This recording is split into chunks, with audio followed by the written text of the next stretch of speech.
Welcome, dear listeners, to a journey through the pages of history, where courage meets leadership in a tale that transcends time. Today, we unravel the captivating life of a man whose footsteps left an unforgettable mark on Nigeria's political landscape. Join us in exploring the highs and lows of General Murtala Muhammed's extraordinary journey of leadership. Joining us on this episode today is Mr. Femi Bamidele. Welcome, sir. Thank you for having me. We're very happy to have you. And I am your host, Fiona Nana. Now, let's start from the basics. Talks at Fatherland. Sir, kindly tell us about his leadership style and the decisive actions, how he made his decisions and executed them. Yeah, General Murtala Muhammed was can I call him a disciplinarian? Okay. Yeah, even to reach that height, that stage as a military personnel, you must have gone through various, training that makes you, exposed. You'll be so much exposed to various happenings. So therefore, you'll be able to, to think outside the box. So he's a very, very strategic thinker. Okay. So he used this as a means, to fight back against corruption, because that was one of his main priority then. He wanted to curb the hands of corruption and to ensure social justice among everyone in the nation then. Shed more light on his commitments to social justice, please. Yeah, one of his impact was that he tried to prioritize social justice. Yeah. Through some policies. He laid down some policies which really helped him then. Some policies like land reforms, where he made sure that some people do not just have much access to land than others. Then he also made some political, structure that really was not biased. So he's someone who used his ability to think further than most people. So he laid, so these rules and regulations he laid down were like the basics of his success during his tenure. Okay, so talking about his death, there's been a lot of mysteries or speculations and whatnot. Kindly tell us, give us an in-depth as to where, why, and how he was killed. Yeah, for someone who his mission was to reduce or even to make sure corruption was eradicated. Then he during this time, he has accrued so many enemies. Yes, definitely. So, considering his positions, it's only natural. These people were not happy because he was like reducing the way they were spending extravagantly. Then they were not getting what they were getting before. So these people they tried to plot. They did so many plots against him to get him. But on the fateful day, February 13th, 1976, during this rush hour, while he was going, only him and his driver in the car, so he was ambushed by some gunmen then. So these people, they immediately opened fire on him, on the car, and one of these of the bullets hit him, and it was a very, very fatal wound, which also led to his death. Like, seriously, this actually prompts the question as to why the general will not be with his convoy on that particular day. Yeah. There's this Yoruba adage that says, that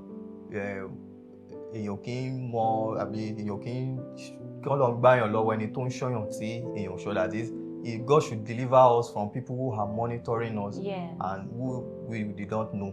Because these people, they have planned all these things probably for months. They know when he would not be with his his guards or other convoy people that could protect him. So yeah, but I feel like a man of his standards, should actually always have his convoy around, considering the fact that definitely, like you said, he has acquired enemies, over time and all that. So it's only natural that he moves around with them. Yeah, there's no how, it's almost, you can't always go with all these people almost every time. So maybe some meetings are not, you just want to go alone and finish what you want to do. Okay. So let's talk about the impact of his assassination on the Nigerian politics. Yeah, for someone with that kind of vision, he wanted a country with with a very, very low record of corruption, and he wants equity, among the citizens. But also when he was killed, there was no one who could go on with his. There was no successor. That had that vision like his. So this really affected the politics in Nigeria, because those that have been, the subsequent rulers, they've not really been able to find a way through, to like economic equality, because you can see that some region they have access to this should I say the wealth of the nation than some. So it has really been a setback since then. We know that he's a man of selfless service, so could you shed more light on that assertion? Yeah, one of the things that kept him going was his selflessness. He was really committed to helping, to make sure that everybody would be able to feed, by themselves. So he was someone who resists bribery or any form of illegal payment. He doesn't accept it. Then also he also laid down a policy where all this extravagant lifestyle of the politicians then that they were reduced so drastically. So all this also made him to gain more enemies, because he really tried. Because many people needed money at that time too. Even those that so you're now blocking it. So definitely you make enemies. There were some unnecessary, money they were getting there that was just like making a dent in the nation's internal, all their revenue. So it was so bad then that he had to cut it. So all these were some of his characteristics that really showed his commitment to social justice, and it really showcased his commitment to being selfless.